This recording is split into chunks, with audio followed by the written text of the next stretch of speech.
Praise the lord. ప్రభువైన యేసుక్రీస్తు నామమున మీ అందరికీ నా వందనాలు. అపోస్తలుడైన పౌలు గలతీయులకు వ్రాసిన పత్రిక 6వ అధ్యాయము 8వ వచనం.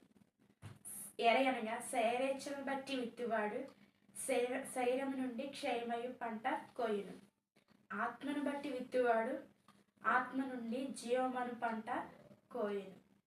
శరీరేచ్ఛలను బట్టి, శరీరేచ్ఛలు అంటే ఈ లోకంలో నేత్రాస, జీవకుడంబం ఇవన్నీ వస్తూ ఉంటాయి, శరీరాస. కానీ ఆత్మను బట్టి విత్తువాడు ఆత్మ నుండి జీవమును పంట కోయను అని ఉంది. అంటే దేవునితో సన్నిహిత సంబంధము ఆత్మను బట్టి మనం పంట కోస్తాము. దేవునితో సన్నిహితంగా ఉండడం, దేవునితో సహవాసం చేయడం. దేవునితో సహవాసం అంటే అనిత్యము మనం ఆయనతో మనం ప్రార్థించడం. మనం ఏ పని చేస్తున్నా ఆ పని చేస్తున్నా కానీ మన మనసులో ఆయన గురించి జ్ఞానం చేసేవారంగా ఉండాలి. శరీరేచ్ఛలు అంటే ఈ లోకంలో ఉన్న వాటి లోకాశ, నేత్రాస, జీవపుడంబం ఇవన్నీ వీటిని బట్టి మనం అతిశయిస్తే, వీటిని బట్టి మనం ఆలోచిస్తే మనం శరీరం నుండి క్షయమయ్యే పంటను మనం కోస్తాం. కానీ ఆత్మను బట్టి మనం ఎత్తాలి.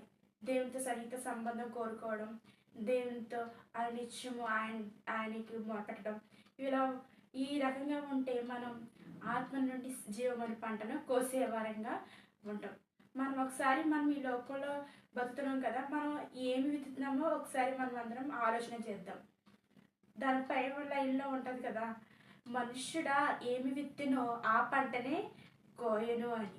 మనము శరీరాన్ని బట్టి విత్తుతున్నామా, ఆత్మను బట్టి విత్తుతున్నామా ఒకసారి మనం అందరము ఆలోచన చేద్దాం. దేవుడు మనకి ఆరోగ్యం ఇచ్చి, అన్నవస్త్రాలను ఇచ్చి, భూమి మీద మనల్ని నిలిపినందుకు మనము ఆత్మ అనే పంటను మనం కోసేవారంగా, ఆత్మ నుండి మనం విత్తనం విత్తేవారంగా మనం ఉండాలి. అప్పుడే జీవమును పంటను మనము కోసేవారంగా ఉంటాం. అట్టి కృప మనందరికీ తోడై ఉండి నడిపించును గాక. ఆమేన్.